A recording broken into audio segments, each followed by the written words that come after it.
मध्य प्रदेश स्थानीय निर्वाचन त्रिस्तरीय पंचायत निर्वाचन हेतु मतपत्र लेखा। डिस्क्लेमर, यह ट्रेनिंग मटेरियल केवल इलेक्शन ऑफिशियल्स की ट्रेनिंग के लिए है। इसे मध्य प्रदेश राज्य निर्वाचन आयोग के दिशा निर्देशों के रूप में मान्य न किया जावे।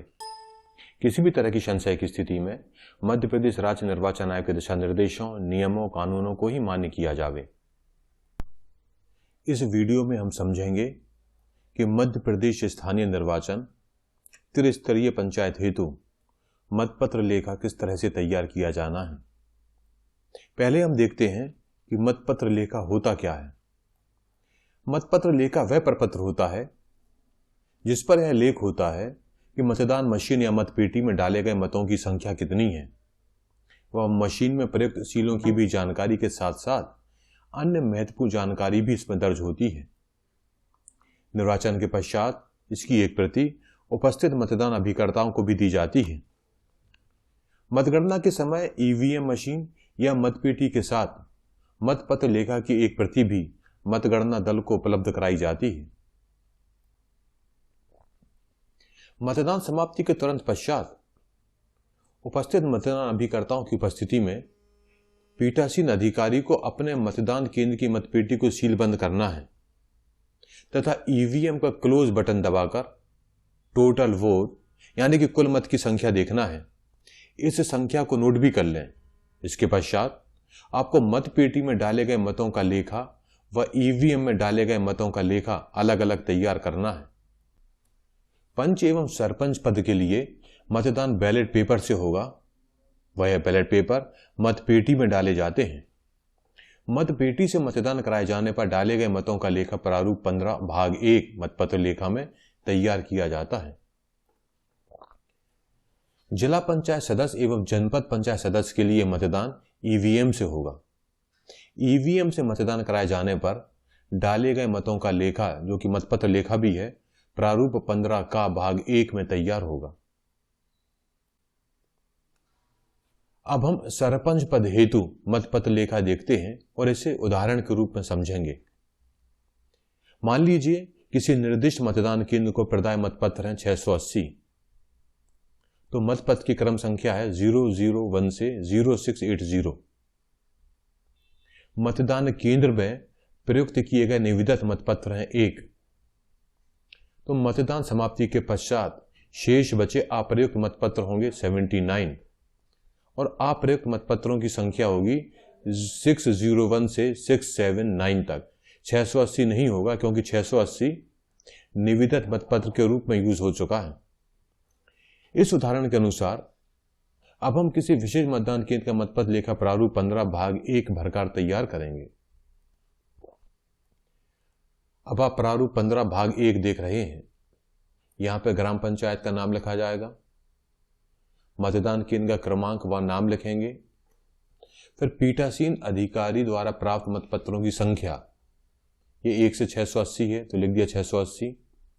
उपयोग में नहीं लाए गए मतपत्रों की संख्या 601 से 679, टोटल 79।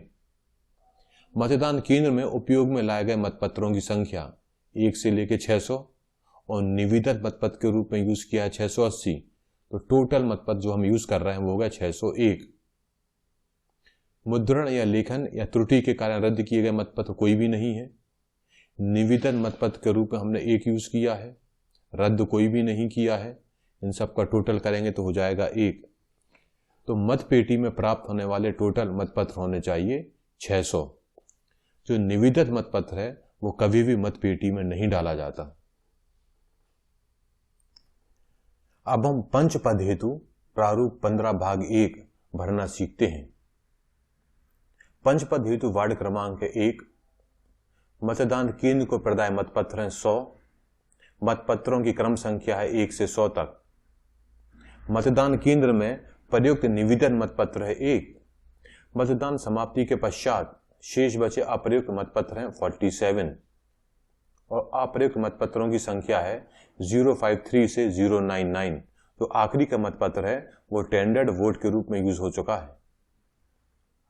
अब हम किसी विशिष्ट मतदान केंद्र का मतपत्र लेखा प्रारूप 15 भाग 1 भरकर तैयार करेंगे। अब हम पंच पद हेतु मतपत्र लेखा प्रारूप 15 भाग 1 भरकर देखते हैं।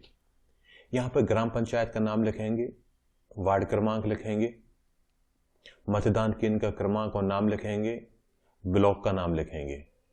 इसके बाद पीठासीन अधिकारी को प्राप्त मतपत्रों की संख्या लिखेंगे, 1 से 100 तक है। उपयोग में नहीं लाए गए मतपत्रों की संख्या 53 से 99 है। यहाँ 100 नहीं आ रहा क्योंकि आखिरी मतपत्र निविदत मतपत्र के रूप में यूज हो चुका है। और मतदान केंद्र में उपयोग में लाए गए मतपत्र 1 से 52 और 100, तो टोटल हो गया 53। फिर मुद्रण या लेखन त्रुटि के कारण रद्द किया गया, कोई भी रद्द नहीं किया गया। टेंडर्ड वोट के रूप में निविदत मतपत्र के रूप में 1 यूज हुआ है, रद्द किया गया मतपत्र 0, इन सबका टोटल हो गया 1। तो मतपेटी में प्राप्त मतपत्र होंगे 52। टेंडर्ड वोट कभी भी मतपेटी में नहीं डाला जाता है, वो अलग से लिफाफे में रखा जाता है, उसे सीलबंद किया जाता है। इसके बाद प्रिसाइडिंग ऑफिसर सिग्नेचर करेंगे, सील लगाएंगे। तो इस प्रकार हमने देखा कि पंचपद हेतु मतपत्र लेखा प्रारूप 15 भाग 1 किस प्रकार भरा जाएगा। अब हम मतगणना पूर्ण होने पर पंचपद के मतों की गणना का परिणाम प्रारूप 16 भाग 1 को भरना सीखते हैं। प्रारूप 16 आप स्क्रीन पे देख रहे हैं। यहाँ पे ग्राम पंचायत का नाम रहेगा, वार्ड नंबर रहेगा, मतदान केंद्र का क्रमांक लिखेंगे, ब्लॉक लिखेंगे। फिर कॉलम नंबर 1 सीरियल नंबर का है, कॉलम नंबर 2 कैंडिडेट्स का है और कॉलम नंबर 3 किस कैंडिडेट को कितने मत मिले हैं वह लिखेंगे। इसके बाद विधिमान मतों की कुल संख्या लिखेंगे, यदि कोई मतपत्र खारिज किया है तो वो लिखेंगे और टोटल मतपत्र लिख देंगे 52। फिर मतगणना का स्थान, तारीख लिखेंगे और प्रिसाइडिंग ऑफिसर अपने सील साइन करेंगे। इसी प्रकार अब हम सरपंच पद हेतु परिणाम पत्रक 17 भाग 1 को भरना सीखते हैं। यहां पर भी ग्राम पंचायत का नाम लिखेंगे, ब्लॉक लिखेंगे, मतदान केंद्र क्रमांक लिखेंगे और उसमें सम्मिलित कितने वार्ड हैं, तो 1 से लेकर 4 हैं, वो लिख दिया। अब कॉलम नंबर 1 सीरियल नंबर का है, कॉलम नंबर 2 कैंडिडेट का है और कॉलम नंबर 3 में लिखते हैं किस कैंडिडेट को कितने वोट मिले। और नीचे विधिमान मतों की कुल संख्या 595, जो मतपत्र हमने खारिज कर दिए हैं, प्रतिक्षेपित हो गए हैं वो 5 और इन सब का टोटल हो गया 600 और 600 ही पेटी में डले थे, ये मिल गया टोटल। इसके बाद मतगणना का स्थान लिखेंगे, तारीख लिखेंगे और प्रिसाइडिंग ऑफिसर अपने सिग्नेचर करेंगे। अब हम किसी निर्दिष्ट मतदान केंद्र हेतु जिला पंचायत सदस्य और जनपद पंचायत सदस्य के पद हेतु अभिलिखित मतों का लेखा प्रारूप 15 का भाग 1 तैयार करना सीखेंगे। इसको एग्जाम्पल के तौर पे लेते हैं। मान लीजिए कुल मतदाताओं की संख्या है 750। मतदाता रजिस्टर प्रारूप 14 का के अनुसार मतदान करने वाले मतदाताओं की संख्या है 698। कंट्रोल यूनिट का मतदान समाप्ति पर क्लोज बटन दबाने के पश्चात टोटल बटन दबाने पर कुल मतदाताओं की संख्या है 696। मतदाता रजिस्टर प्रारूप 14 का के रिमार्क कॉलम में नियम 72 टा के तहत मतदान करने के लिए अनुज्ञात ना किए गए मतदाताओं की संख्या है 1। मतदाता के द्वारा मतदान ना करने का विनिश्चय करने वाले मतदाताओं की संख्या है 1। यहां पे ध्यान दें कि मतदाता रजिस्टर 14 का के रिमार्क कॉलम में मतदाता के द्वारा मतदान ना करने का विनिश्चय का जो निर्णय लिया गया है वो लिखा जाएगा। अर्थात मतदाता रजिस्टर 14 का में एंट्री हो जाने के पश्चात ईवीएम यानी कि कंट्रोल यूनिट से बैलेट इश्यू होने पर भी मत ना देने का निर्णय यदि मतदाता ने लिया है तो वह लिखेंगे और वह संख्या है 1। तो अब मतपत्र लेखा के क्रमांक 1 पर मतदान केंद्र में नियत मतदाताओं की संख्या 750, मतदाता रजिस्टर में दर्ज मतदाताओं की कुल संख्या 698, मतदान मशीन के अनुसार अभिलिखित मतदाताओं की संख्या 696, नियम 72 टा के तहत अनुज्ञात ना किए गए मतदाताओं की संख्या 1, मतदान ना करने वाले मतदाताओं का संख्या जिन्होंने विनिश्चय किया कि मतदान नहीं करेंगे वो 1। क्रमांक 6 निविदित मतपत्रों की जानकारी के संबंध में है और क्रमांक 7 ग्रीन पेपर सील से संबंधित है। अब हम जिला पंचायत सदस्य हेतु प्रारूप 15 का उदाहरण के तौर पे देखते हैं।